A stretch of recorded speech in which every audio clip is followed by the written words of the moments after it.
Hey everyone, it's Rihanna and welcome back to another video. Today I have a favourites video for you guys. I'm going to be sharing all of my favourite TV shows and films from summer 2019. So anything that I loved released between June and August, we're gonna be discussing. So let's do it. Really quickly, I have to give a shout out to the show Chernobyl, which was more of a May favourite, but I finished it in June. If you guys haven't seen Chernobyl yet, you need to stop this video, watch it, come back. Incredible television. Incredible television. Oh my god. Go watch Chernobyl, basically. Okay, on with the favourites from June to August. First of all, we have Dark Season 2. I have a whole video about this. If you don't want spoilers, I wouldn't recommend watching said video though. Yeah, that's pretty spoiler based. Maybe not. Anyway, if you guys don't know what Dark is, you can watch my video for season 1, which I will link up here. It is a Netflix original show. It's German. It's about this small town where these kids start to go missing, and there's time travel and there's mystery and there's lies, and it's just got a bit of everything, and it just gets a bit crazy, but I love it. I've been obsessed with this show ever since it premiered back in 2016, I believe. I've just been obsessing over it.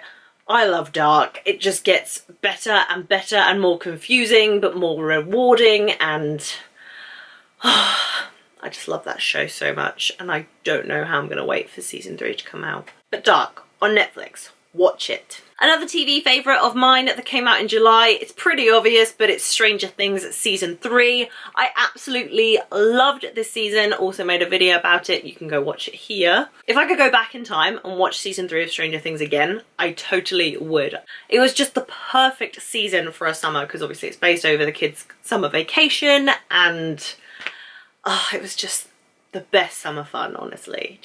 I love those characters, I love the storyline, and the fact that it's just fun and summer fun is an added bonus. Loved Stranger Things season 3. Now, to talk about the shows I haven't mentioned on this channel. First of all, I want to talk about Euphoria, which is the new HBO TV show starring Zendaya. It tells the story of a high school student, Rue, who has just come out of rehab. She had an overdose but survived, so she's just come out of rehab going back into high school, and her friends.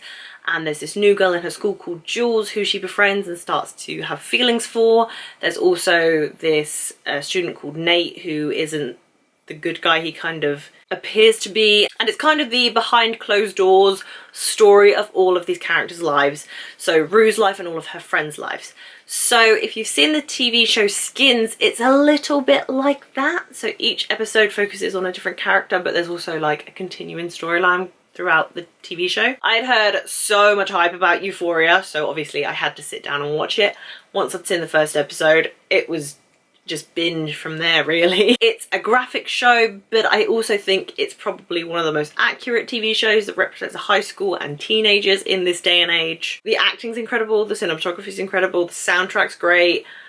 Every just part of this TV show is cinematic and well thought out, and just everyone involved is incredible. Sam Levinson, who is the creator of the show, also wrote and directed Assassination Nation, which I also watched the other day and I thought was great. But yeah, Euphoria blew my mind, and now I just want to have glitter all over my body all the time. Depressing and very heavy, but great TV. I have one last one I want to mention, and that is the most recent one I've watched and loved, and that is The Boys, which is an Amazon original TV show. I knew nothing about this TV show. I didn't even know it was coming out, but my boyfriend had seen the trailer and thought it looked cool, so sat down to watch it one day. Within the first 10 minutes, was completely hooked. The basic premise of The Boys is that they live in a world where superheroes are known and accepted, and they're famous. They have their own film franchises and they do press conferences, and there's 7 main superheroes that they call the 7.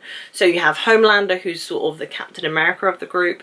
Queen Maeve, she is a Wonder Woman-esque type character. The Deep, who can talk to fish and swim underwater, he's a very strange character. Also the sort of ninja, the invisible one.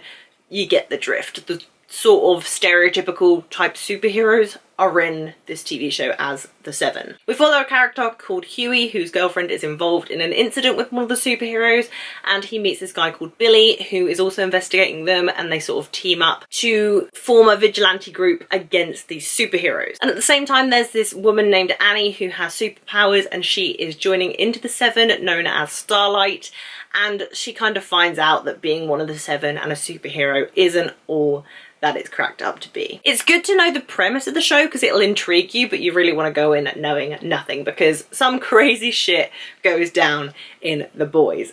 What can I say? It's well written, it's well acted, it's got such an interesting premise that these superheroes might not actually be doing good and that they're famous, and it's just such an interesting world to explore. I really like all the characters. I think they have great chemistry and great backstories.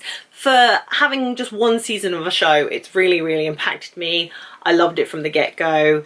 It's one of the best new TV shows I've watched in a while, so I would highly recommend The Boys on Amazon Prime. So we're done with the TV shows.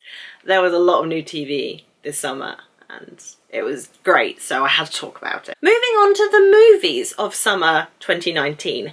Now, it might be a controversial opinion, or it might be the fact that I live in the United Kingdom and we don't get many good films on time or early, but I don't think this summer for movies has been that great. There's been your typical blockbusters, but I don't think there's been many that have really stood out to me that I've loved. Bearing in mind I've not seen Midsummer, okay? Because it wasn't showing anywhere near me. So please don't hate me for not mentioning Midsummer in this video. I just haven't seen it. I don't know if I'll like it. We'll see when I see it. Getting that little detail out the way before I mention what I'm going to mention. So we only have 3 movies on this summer favourites list. As I say, I don't think there was that many great films to come out in summer or many that I enjoyed. So let's just talk about the 3 that I did. So the first one I want to talk about is Rocket Man, which is the Elton John biopic. Always been a huge fan of Elton John's music. He's just such a lyrical genius, but never knew about his backstory and how he got into music, and Rocket Man just fucking blew it out the park. So this film obviously tells the story of Elton John when he was a young boy to where he was in a very, very dark time in his life, and it's told from his perspective and his sort of own narrative, which I thought was a really interesting decision. And Rocket Man was actually directed by Dexter Fletcher, who took over from Bryan Singer when there were complications with Bohemian Rhapsody. So if you think of all of the semi-good parts of Bohemian Rhapsody, Rocket Man has everything throughout the entire film because of Dexter Fletcher.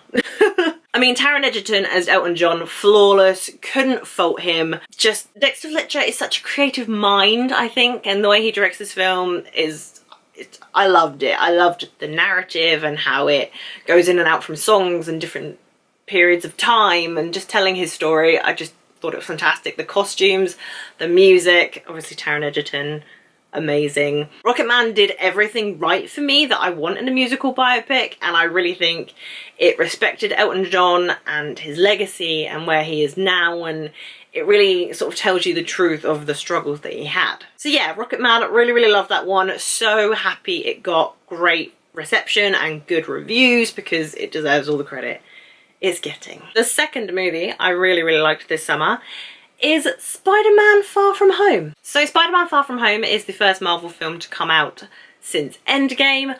I thought they did such a good job with reintroducing us to the MCU. I thought the little bit at the beginning where they were explaining how Peter was still in high school because he got snapped, he didn't age, I thought that bit was just hilarious, and it really needed to be explained because some parts of that snap were very confusing. Spider-Man Far From Home obviously follows Peter Parker. He's going on this school science trip. He's going around Europe, so Venice, Berlin, London.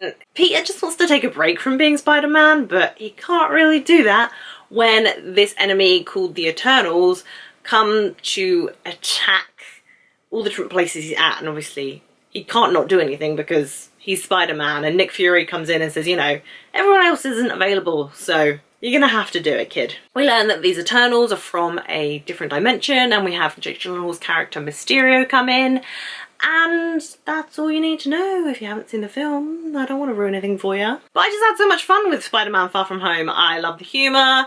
I love Tom Holland as Peter Parker. I'm torn up about the frickin' Disney Sony drama. Far From Home I thought was better than Homecoming, so that's always an added bonus when the sequel's better than the first one. Looking at you, Thor the Dark World. Having Jake Gyllenhaal be this over-the-top character of Mysterio, I was living for it. And it's a Marvel film, guys. Some of them aren't great, but this was one of the better ones. I really enjoyed it.